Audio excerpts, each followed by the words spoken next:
Assalamualaikum anak-anak. Selamat pagi. Sudah siap semuanya ya? Hari ini kita akan membahas buku paket tema 1 dan tema 4 pembelajaran ketiga. Silakan kalian buka bukunya ya. Kita akan mulai. Kita ke halaman 161 sampai 162. Di situ kita lihat ada gambar bunga ya. Bunga apa ini namanya? Ada yang tahu? Dia besar ya bunganya ya. Ini namanya bunga Rafflesia arnoldi, atau disebut juga dengan bunga bakung atau bunga bangkai. Sekarang kita lihat ini bunga, ada yang tahu? Ini namanya bunga anggrek ya. Terus satu lagi, nah ini ada yang tahu?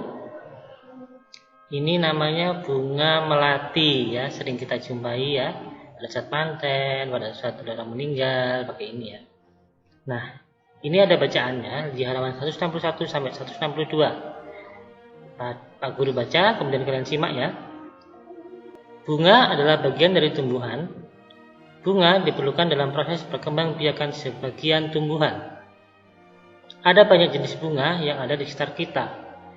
Berikut ini adalah bunga kebanggaan Indonesia.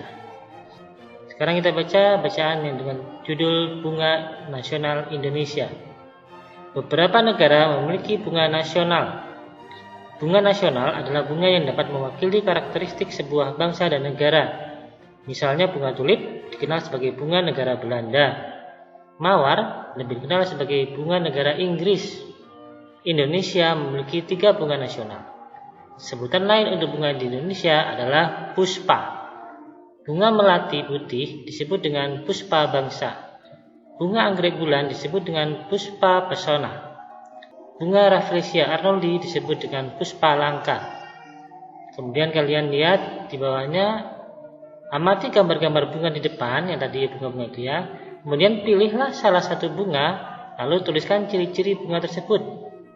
Penjelasan meliputi bentuk, warna, dan ciri khas lain yang bisa menggambarkan bunga tersebut.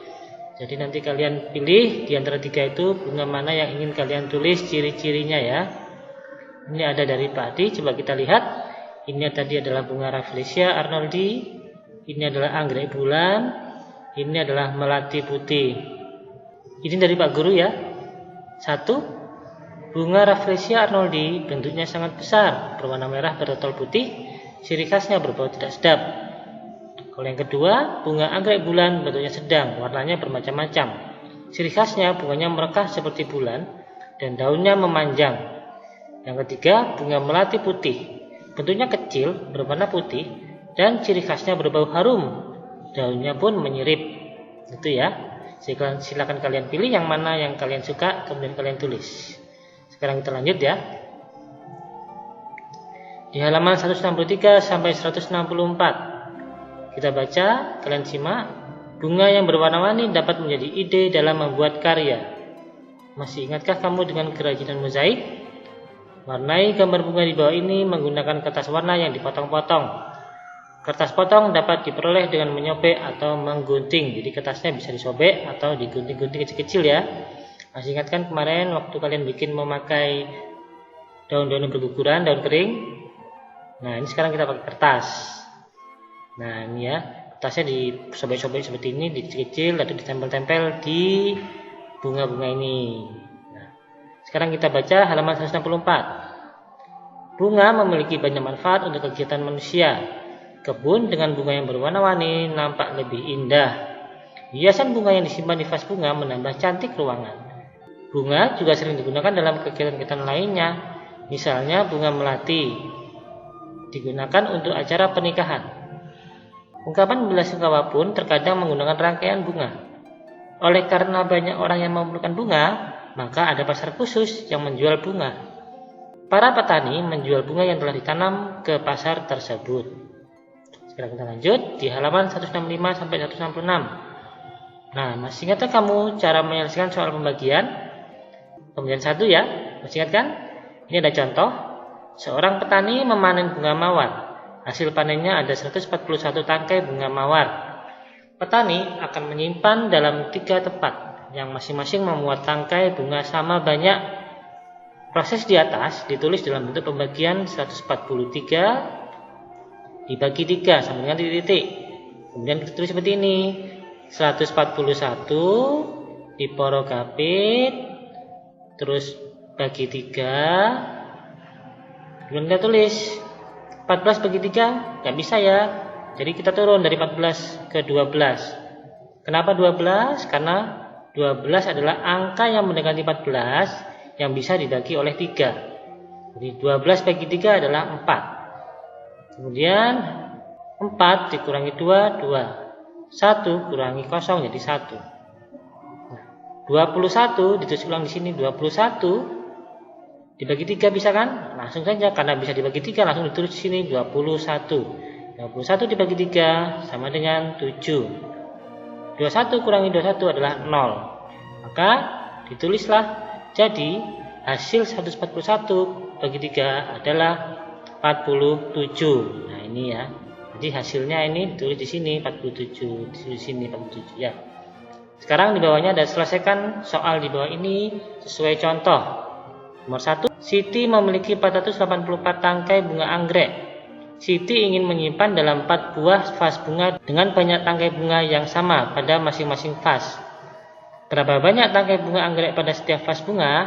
Nah, kita tulis di sini cara hitungnya 484 diporogapit atau dibagi dengan 4. Lalu ditulis bawahnya 4. 4 adalah yang terdekat dengan 4, yang bisa dibagi 4, langsung ditulis 4. 4 bagi 4 adalah 1. Kemudian kita kurangi, 4 kurangi 0 adalah 4, 8 kurangi 0 8, 4 kurangi 4 adalah 0. Sekarang kita bagi 8. Kenapa 8? Karena 8 adalah yang mendekati 4 yang bisa dibagi dengan 4, itu kita tulis 8.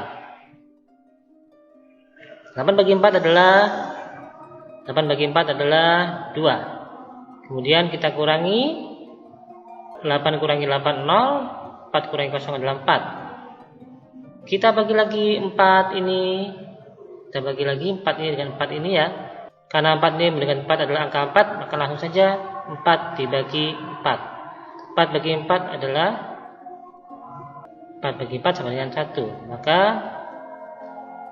dikurangi 4 kurangi 4 0, maka hasilnya adalah, jadi hasilnya 484 dibagi 4 adalah 121. Sekarang yang nomor 2. Pohon melati berbunga sangat banyak. Melani memetik 224 bunga melati.